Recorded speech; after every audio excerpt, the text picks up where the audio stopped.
السلام عليكم ورحمة الله وبركاته.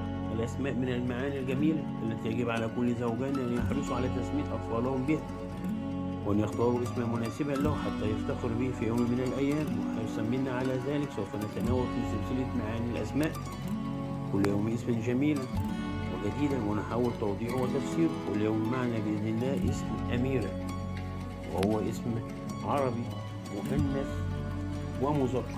يعني ايه مؤنث؟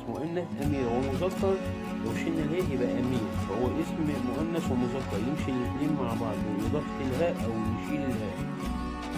ومعناه ايه؟ هو من ولدت في بيت الملك وأبوها ملك، يعني ايه؟ اللي هي ولدت في بيت ملك فأبوها ملك.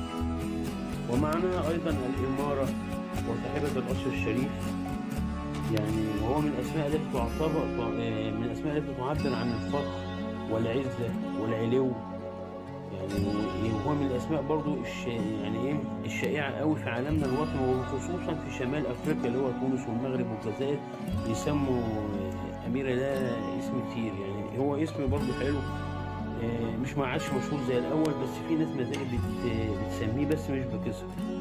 لم يذكر في القرآن الكريم اسم أميرة ده نهائيا، ولم يذكر في الأحاديث النبوية.